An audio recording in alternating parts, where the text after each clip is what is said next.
Nous allons voir maintenant dans ce chapitre la fonction analysée de Revit, et donc principalement les fonctions analysées de la partie thermique du logiciel. Thermique et aussi pour les calculs de luminosité. Donc ce sont les fonctions espace et zone que nous allons voir principalement dans ce chapitre. Donc dans l'onglet analysé, vous allez trouver ici une partie espace, zone, séparateur d'espace et étiquette d'espace que l'on va utiliser. Donc les espaces, ce sont des espaces physiques du bâtiment, donc des pièces du bâtiment, sur lesquelles nous allons pouvoir renseigner certains paramètres pour faire du calcul thermique, par exemple. Et aussi, ces espaces-là vont nous récupérer des informations. Donc c'est ce que l'on verra après dans les propriétés des espaces. Donc la première chose à faire, c'est de créer les espaces dans le bâtiment.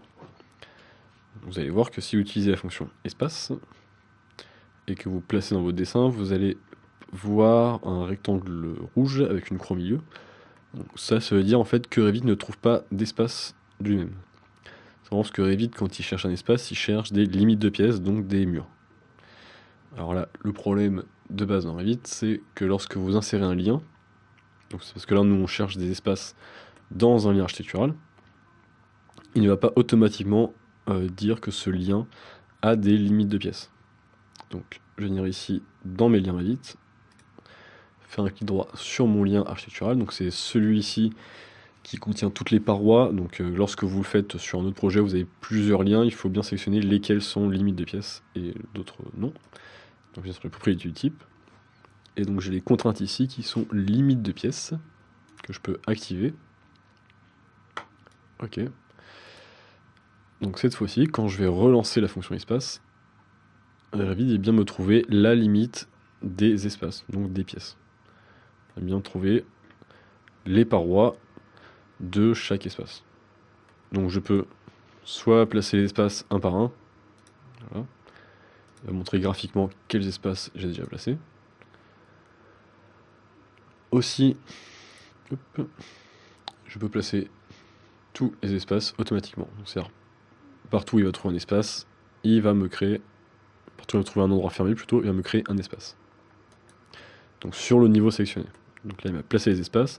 Quand je repasse ma souris par-dessus, je vais voir une croix et un détourage, c'est l'espace qui a été créé. Donc là pour l'utilité de la vidéo, on va afficher les espaces de manière définitive en quelque sorte.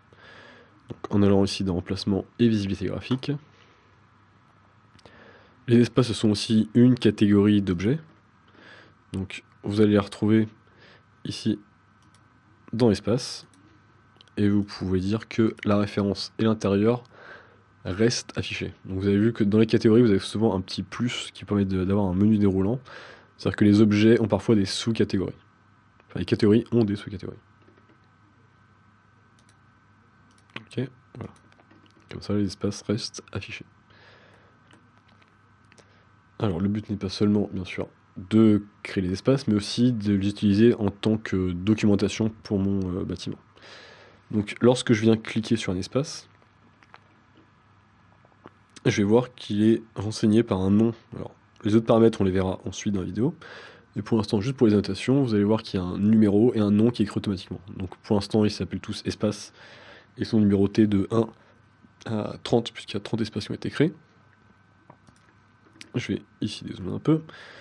Vous avez dans Analyser l'option étiquette d'espace, donc qui tout simplement, comme l'indique, vient de passer une étiquette dans l'espace.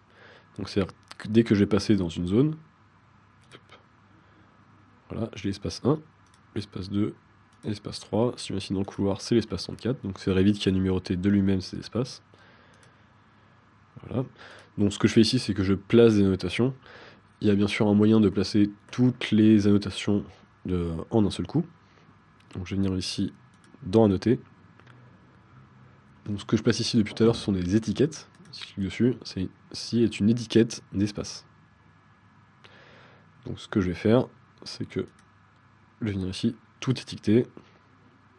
Lorsque je veux tout étiqueter, je choisis quelle catégorie, sur quelle catégorie je veux tout étiqueter. Donc c'est l'étiquette d'espace que je vais appliquer, sans changer aucun paramètre pour l'instant.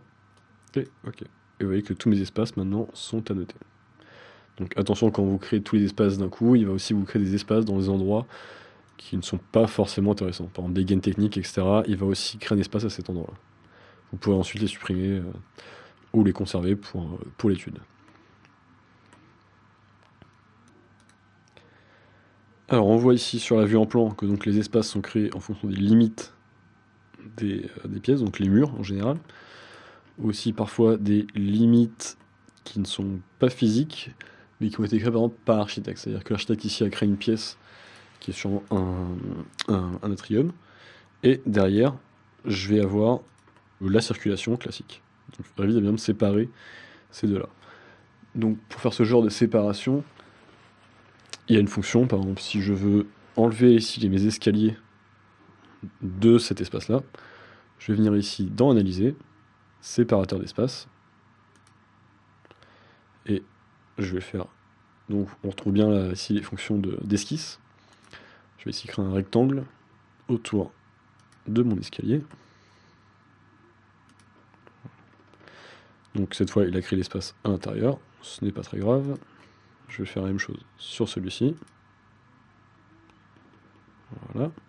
Et lorsque je vais replacer des espaces, donc cette fois il va me créer un espace pour cette partie-là, et je peux en créer un autre ici dans l'escalier. Maintenant, si je le sélectionne, voilà, cet espace-là ne contient pas les deux espaces des escaliers. Donc c'est bien deux zones bien différentes. Et je vais venir placer ici étiquette d'espace pour pouvoir les différencier par la suite. Voilà. Maintenant ces espaces, donc vous avez vu que horizontalement ils sont limités soit par un séparateur d'espace, soit par des parois.